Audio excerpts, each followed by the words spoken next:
EGM Network.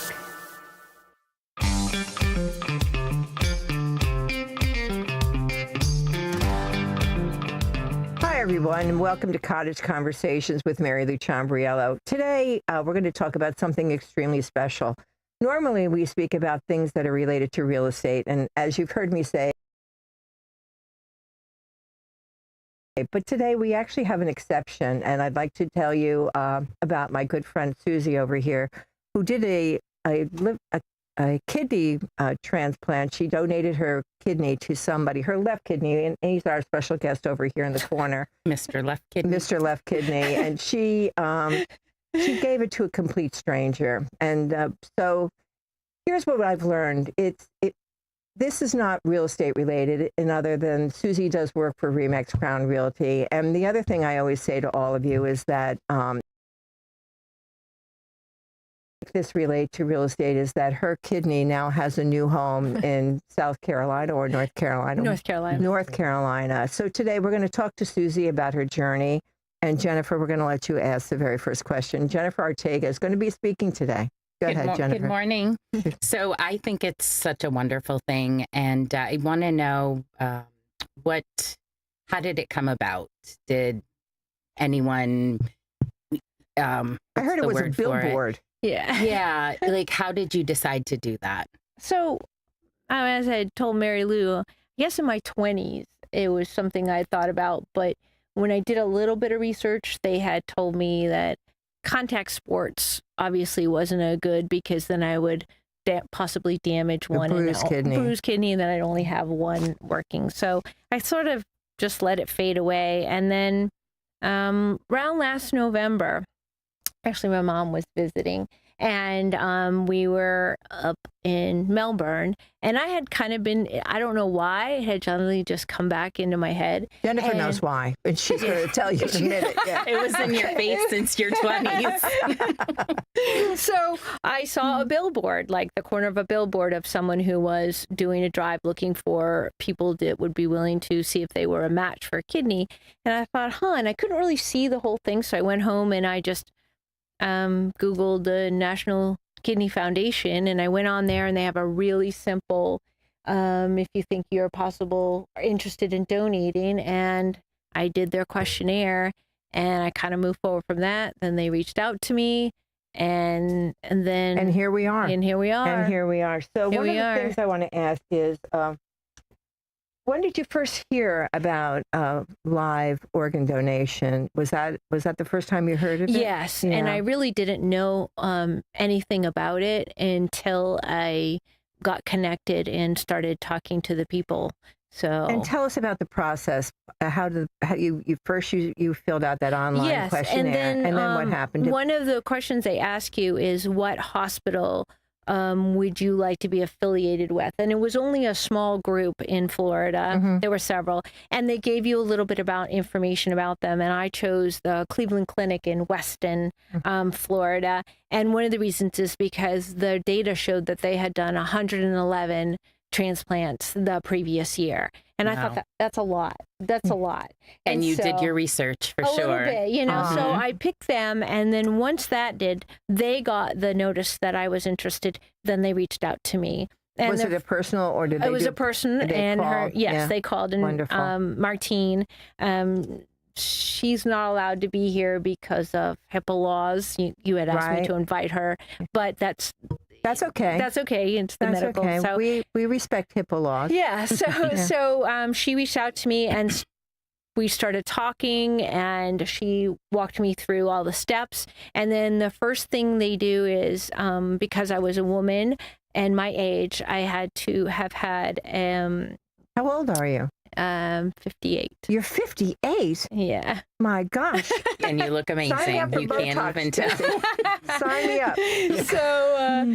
So I had to have already paid for myself, and already had done as my health care was a colonoscopy and a mammogram. because I was a woman. I had the mammogram already. I had scheduled the colonoscopy, and then they started picking up the tab from there. So first thing was blood work. They picked up the bill for the colonoscopy? No, they picked up the tab moving forward after the colonoscopy. Okay. So I had blood work done first, and then they and of course a urine sample, a gazillion of those, and then once they kind of do the preliminary and I give them my history and all that, then the financial team meets and for the hospital. Well, explain, first of all, you're not allowed to get paid. Correct. You're not allowed to be reimbursed in any way. Correct.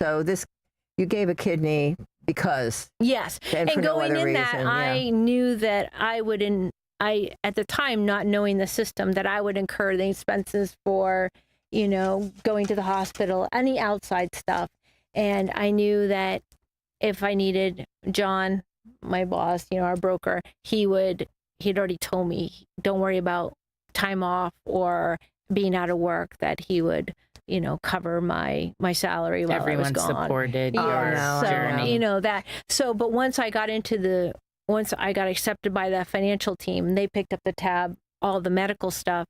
I also learned about the Living Donor Foundation, and they have grants. Tell them what they call donating, because I think it's so impersonal. A non-directed donor. I think a non-directed donor should have a name change. I think that if they want more people to donate, they need to change that name. Yeah.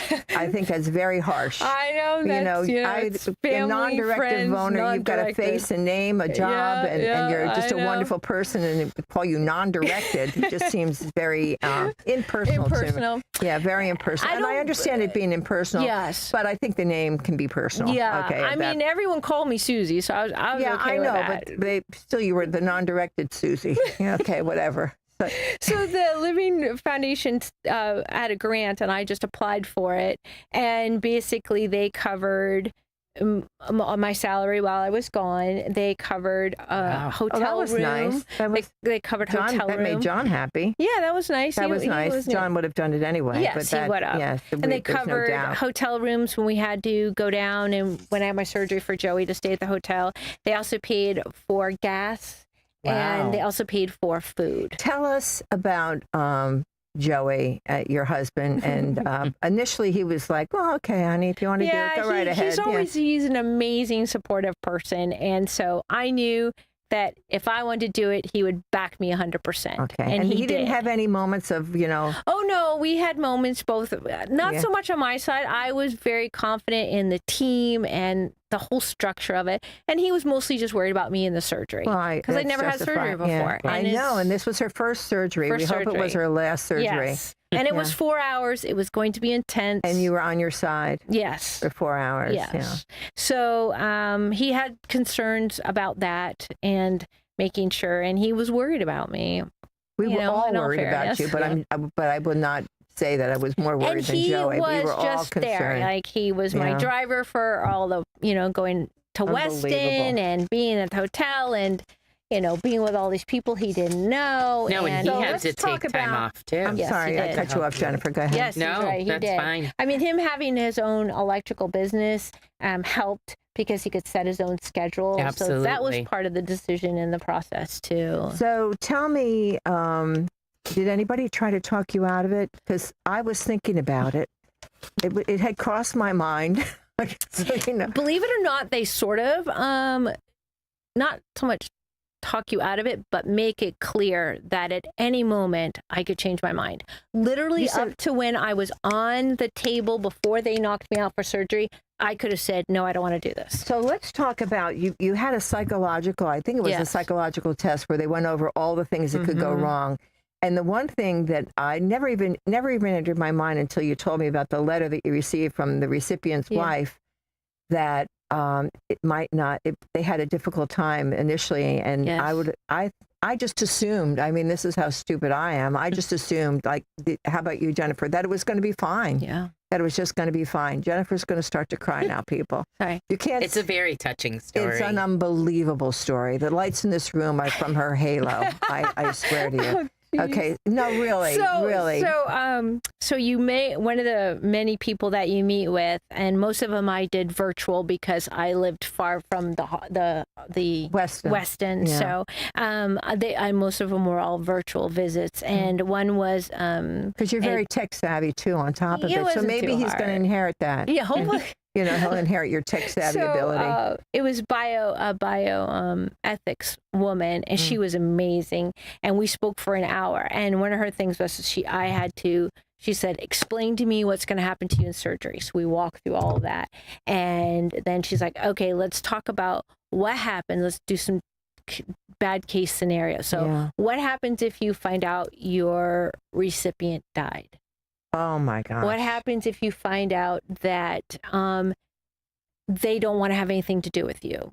What if you find out that... Meaning the letters don't want to have any communication with you at all? No communication, yeah. What if you find out that the recipient received the donation and it took, and now they're not taking care of themselves? Oh my gosh. So we had to go through all those scenarios, and I had to talk out how I would use my support of my husband. You're so balanced and you're so even, even though you're a little quirky. You know, we will admit that you have a lot of quirks. You're a lot of fun to be around, but you know, it's just, and this is not a quirk by any means. This was a big, well thought out decision. But you know, it's funny because everybody's like, oh, wow.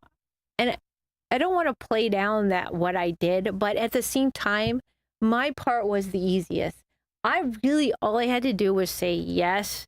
And then everything else was mostly my husband standing behind me and all my friends and family and the transplant team. They just knew, they were so professional that Martine was right there with me. I could text her anytime. Well, this has to be unique, though. I mean, I wonder how many... I know they don't deal with many non-directive donors and like I hope me. that changes. I hope that some people... It would be nice because I think if people knew that it's not really that hard. Yes, obviously you're giving up a part of your body, but you're saving a life. And not only that, but you're giving someone I don't have to change my lifestyle at all. No. I have to be aware, obviously, how much water I drink. I have to drink more water. More water. More water than you already drink out of that sparkly thing that you have in the office. Oh my gosh. I have to drink about 84 ounces a day. Okay. But when you do the math, it's really not that bad. And I have to stay away from NSAID drugs like Excedrin and aspirin, because those are all processed through your kidney. So I had to switch to Tylenol because that's processed through your liver. Well, you learned that. That's something we learned today. And really, all the meds and recovery was all about the surgery, not about being down. And how was your recovery time? How was that? Okay, I thought it was long, but I had nothing to compare it to. I was told it wasn't. That I was on track. They were like 6 to 8 weeks when you're back on your feet. You were back to work full time when? About 2 weeks. Yeah, 2.5 weeks. Yeah. Yeah, unbelievable. But I have a sitting job, and then you have a sitting job. You have a very stressful job. We're a bunch of lunatics in that office. And then 8 weeks is when I picked up tennis. That was the big thing. So I want to have a conversation with your kidney right now. Sure. Okay, if you have a moment. Go ahead. So, Mr. Left Kidney, how are you doing up there is it South Carolina? North Carolina. North Carolina. I got the Carolinas confused. So how are you doing up there? Can you tell me? Doing great. How does it feel Saving lives.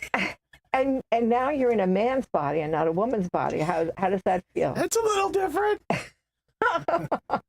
Okay, well, thank you for your comments. Okay, and what do you think about your donor? I mean, you have to think that, do you miss her? I do. I miss you, Suzie. I miss you a lot. We spent a lot of great time together. Thank you so much. Okay. Forgive me. Okay. This is really a serious subject. We're supposed to be crying. Okay. We're supposed to be crying. Okay. Okay. All right. Okay. Don't cry. I don't know. I can make you cry. I can read part of my letters. Let's talk about this. What do you hope that, aside from the fact that we're laughing, but aside, and honestly, that's a little bit out of nerves too. Yes. But the reality is that if somebody here is listening to this show or watching this on YouTube, what would you like somebody that's on the fence to know? I mean, really and truly, because if I was younger and I had decent kidneys, frankly, you inspired me to want to do this. And so if there's somebody out there that's really on the fence, what would you say to them? That it was a lot less stressful than I would thought it was going to be. And again, because the transplant people know their stuff. This is all they do. This is what they do. So the team is dedicated just to this specific. Yes. Wow. Now the actual surgeon, he is a kidney surgeon, but so all he deals with is kidneys. Yeah. That's it. And all my advocate, that's all she does. All the other pieces in that puzzle, so they're they professional. are part of, they're professional. They live, breathe, and eat this. Yeah. They go with the flow. They intercept I could talk to them anytime if I had any issues moving down the line. And they made it so you're quirky, seamless. but you're normal. I can't imagine you stressing out really that much. But I didn't in this because I felt like I had a problem. They knew their I just let them know, yeah, and they knew their yeah. stuff. Yeah. And so do it is what you're saying. So if you're on the fence, and really my downtime again, especially with them, the living donor program picking up my extra expenses, from the travel and all of that, it made it so that. But that was a grant. That was a grant, so that you have to apply for that. So that's something. It was really easy though. And when you talk to the girls, they know who you are because they would give me a card with funds, and I would call them and say, okay, I'm traveling today. Can you activate it? They're like, yep. They would activate it. How interesting. Yeah. And then when I was done, I would call them and say, I'm all done. And they're like, okay. So I still have that card because I have a 6 months checkup, 1 year, and 2 years. And if I have to go there, which I probably won't because I can do them virtually, I can activate that card because there's still funds. And the other there. thing that I found interesting, because I did research this, is that they keep the donor will have, like, if you gave one kidney and they had two, that there's 3 kidneys. Correct. They don't remove the bad kidney. And some people, we heard a story the other day where somebody passed away and was a donor, and they had already decided to give their kidney, and they gave both kidneys to the recipients. So that's something that I found interesting, that they don't remove the bad kidney. No. They just give you another one. No. So you're running around with 4 more ounces of. She couldn't even lose any weight. She didn't even lose any weight. The kidney only weighed 4 ounces. 4 ounces. That's I know. I don't know. So basically, I have 4 small scars here from the robot going in, and then 1 small incision on my bikini line so that I can wear a bathing suit. Well, I heard you were already at the beach. Yeah. Yeah, I heard that. Okay. We have a lot of people that talk to me Mary in the Lou office. finds out everything. I don't try to, but apparently, I won't tell you who it was, but you know who it was because you went to the beach with that person. Oh. Yeah. That's who told me. So apparently it hasn't held up, your active lifestyle. No, I mean, I still feel a little residue, like nerve endings and stuff. But again, that's all you surgery. Get those little twitches. Yeah, and it's just the surgery and you've stuff, never had surgery, so. No, so I didn't really I've know had what to expect on that. Surgery, so anyway. But yeah. They track data for 2 years of recipients and donors. That's why I was obligated, but I have to do a 6 months, and they'll do blood work again. It's not that you're obligated. It's also about your health as well. Right, and I can always reach out if I think that there's something that I have a problem with or whatever. Now, if somebody is interested in doing this and would like to contact you, is that sure. Are they welcome to do that? Yes. Yes. I think calling me at work is the easiest. Okay. Calling me at Remax Crown Realty. I don't know if we have your number underneath there. Oh, we have my number, but we can call you too, and then you can forward it. Of course, I'd be more than glad to be. Because you know how I am about being, involved. I like to be the center of attention. Damn it! And you took it away from me. I'm never giving a kidney. Yeah. Well, she deserves it. We make light, but this is such an amazing thing. It was a beautiful thing. This is the thing where you realize that 1 kidney that she gave really involved 2 lives and a new opportunity to move on with your life. And it's funny you said that because I'll read the letter. Yeah. So I wrote my letter. And I had to go through the transplant team to the other transplant team and then to the recipient. And be redacted if you put too much information Correct. in. And that's when I discovered it because the wife is the one that actually wrote the letter. Please read parts of it because Jennifer, pull out the tissues, okay? So one of the things I discovered was the kidney didn't take well right away. And so that's why they delayed writing back to me. And so she said, even though it was very difficult, she wrote, through every difficult day, one truth never changed. Because of you, there was hope. Just tell me, we read this with tears, Joey and I did. Come on. But this is the one I wanted to share. I wish you could see what your gift has done. You didn't just save one life. You lifted an entire family. You gave us back birthdays, holidays, anniversaries, laughter around the table, and dreams we were almost afraid to have again.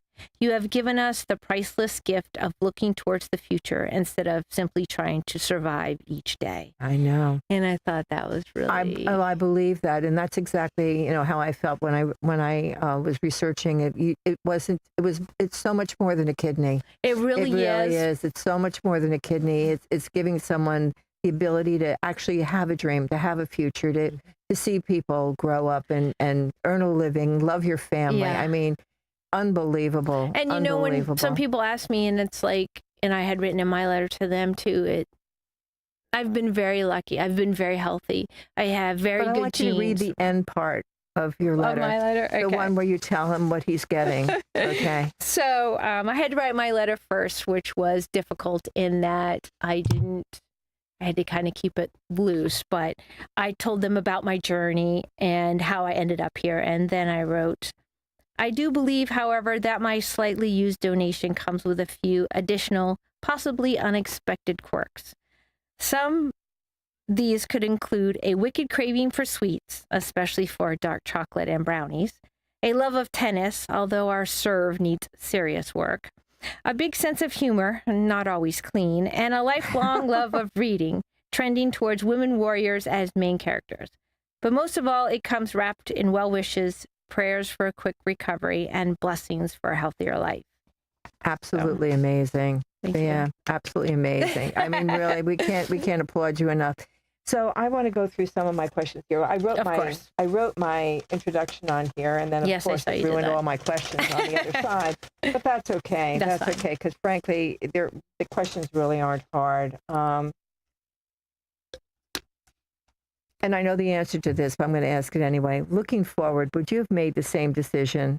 Absolutely. Yeah. Absolutely. I probably would have done it sooner. Mm-hmm. Sooner. If I had thought of it, and I would have done it sooner. I mean, I was okay moving forward now because not knowing anything about the process, I wanted to make sure that I was financially stable, that Joey, which of course I knew he would be 100% behind me, that I worked at a company where if I knew I needed to get time off, I could. So I kind of felt like I needed to make sure those ducks were in a row before I made this decision. But then once I got in the process, that turned out to be even easier because the financial piece was there. Everything was fell into place. They had already, and I think it's because, again, transplant teams is all they do. They know all the scenarios, and so all that stuff is already in place. And I wanted to read. I forgot how many people are waiting. 90,000. 90,000 are waiting for a kidney, and currently 90,000. And and it's about 13 people die. Did we mention your blood type? No, I'm O negative. She's O negative. So you need to understand that the person that was waiting for her kidney also is O negative, and the odds of him finding a donor were probably pretty limited. You're the first O negative I've met. I know a couple of AB negatives, A negatives, and B negatives. He said I had to mention that one of the other things that comes from being a donor is that you get vouchers.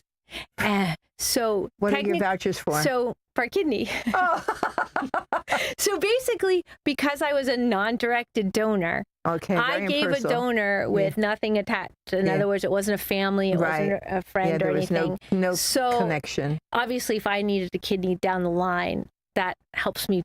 So you're on the top of the list. I can be closer to the top. He's going to have to give it back because there are only so many O negative people on the planet. But I also could offer that opportunity. Only one kidney I'm allowed to give away, but I could do a voucher. It on to somebody else. Yes, so I could do family. So I could do vouchers. Keep me in mind. Okay. So, sorry, I already did them. I gave them. Did you? Yes. Good for you. Yeah, I gave them to. No, I don't need it. My kidneys are fine. I gave them one to my. I could give 5. So 1 to Joey, and 1 to my sister, 1 to Now, can they pass that on, I wonder? No, they cannot. But if one person uses it, then obviously everyone else drops off the list. The idea is that hopefully no one will ever have to use. Oh, so in other words, you gave it to 5 people, but only one has the ability to actually cash it in. Cash that voucher. Yeah, in. and then I the rest of them, I hope you gave it to the person you love the most first. Joey first. There you course. go. That's good. That's good. And then my sister, and then 2 of my 2 nieces and my sister-in-law, because my sister-in-law has 5 children, and I'm like, you know what? You hold that family together. So if anything happens, we want to keep you around. I kind of did, you know. Yeah. So she's an indirect kidney recipient. See, that's how I look at it. Yes. Okay. The Am other I wrong, way Jennifer? the program works, No, I let's agree. say that you do go to a drive, you find a family or friend asks you to participate in a drive, and you do, and you're willing to donate your kidney, but you're not a match to your family or friend. They have a kind of swap program. So then they find someone else who's in the same position. They need a kidney. The person that was willing to donate wasn't a match. So they do a cross. They cross switch. Yeah. Yes. Well, so then those 4 people get linked together. People and at the there. same So time, cool. they do this cross. And so both people end up getting their donations from people that really wanted to give it to them, but maybe they weren't a good match. Now let's talk about. Do you have any desire to be involved in the Kidney Foundation? I mean, I went to their website and I think I want to be involved. I haven't yet. Yeah, I think I want to donate. There's a lot That's how I'll be involved. There you go. Money's always easy. Yeah. I haven't really looked. I mean, I obviously try to talk about it now. Well, I saw somebody, a young man, asking for a kidney. Yeah. Yeah, which was not the way to begin this show. No. You know. I mean, it's hard knowing now how many people actually 90,000. Yeah. That was it. And again, it's also, the surgery was considered elective surgery. We sort of talked about that before. It's not emergency surgery because the recipient already is getting health care. This is just to make their life better and hopefully longer. Now, there was another question I was going to ask. Jennifer, do you have anything? Because I know. Well, Mr. Left's kidney. I will tell you one more interesting fact. Yes. A live donor, because you know you can put it on your card to be a organ donor when you die. Yeah. I have that which on are my called license. cadaver organs. Cadaver organs. Another bad I know, name. sorry. But a living donor, if you receive a living donor kidney, the recipient lives longer. I would think that would be the case. I think And that would be the also case, recipients, donors, we actually have just as long life expectancies, because since we tend to have continues more because we're more example to all of us. We cannot thank you enough. On behalf of that family, I'm sure that they'd want to thank you in person, but the reality is that this is so special. And, I thought writing a play was pretty amazing, but frankly, it doesn't hold a candle to giving a kidney. Yeah. My daughter was a beauty queen, and one time she missed a contest. She came in second, and the girl in front of her did everything. And I said to my daughter, the only way you could have won is if you donated a kidney. So, well, it's too late now. Too late now. But thank you so much. And on behalf of anybody out there, if you're looking to donate or if you have any questions, please get in touch with us. This is such an amazing thing. And her kidney found a new home, and her kidney is thriving. And we're so happy to hear that recipient is doing well. Ciao for now. Have the best day ever, and God bless you. Bye. Very good.